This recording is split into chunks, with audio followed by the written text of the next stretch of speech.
Si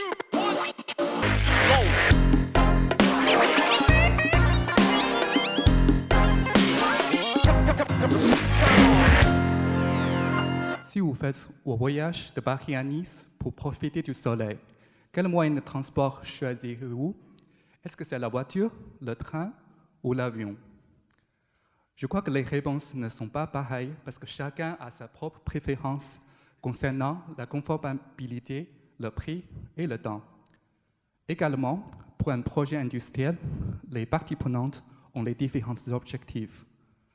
Afin d'assurer la réussite du projet, on doit mesurer et gérer la performance pour satisfaire simultanément leurs attentes.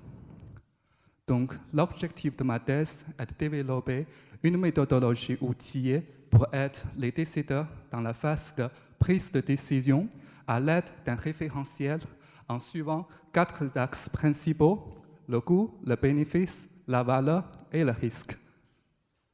Dans le cadre de notre recherche, pour une partie prenante, le coût à la dépense engagée pour la production, la distribution et l'acquisition d'un produit ou d'un service.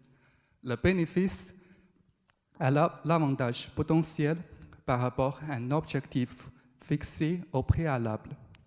La valeur est la mesure de satisfaction d'un besoin exprimé par le niveau d'appréciation d'un certain nombre d'indicateurs de performance.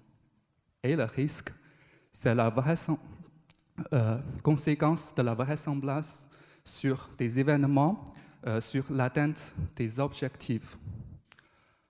Alors, comment peut-on y arriver? Basé sur la modélisation de processus, on décompose ces indicateurs de base aux éléments mesurables. Puis, sauf l'axe bénéfice est traité comme une analyse qualitative. Les autres 3 dimensions sont à gérer à partir des mesures élémentaires pour obtenir une valeur globale par axe. Enfin, on le représente dans un espace coût, valeur, risque pour aider les décideurs à évaluer les différents scénarios par rapport à leurs préférences. Par exemple, concernant nos déplacements de Paris à Nice, on peut comparer ici les différents moyens en termes de coût de transport, de valeur pendant le voyage et de risque de retard. Cette méthodologie peut être utilisée pour déterminer l'opportunité d'un nouveau projet industriel. Elle peut aussi appliquer au pilotage d'un projet en cours. Dans ce cas, quand vous faites vos prochaines décisions, peut-être cette méthodologie outillée ce sera intéressante pour vous. Merci.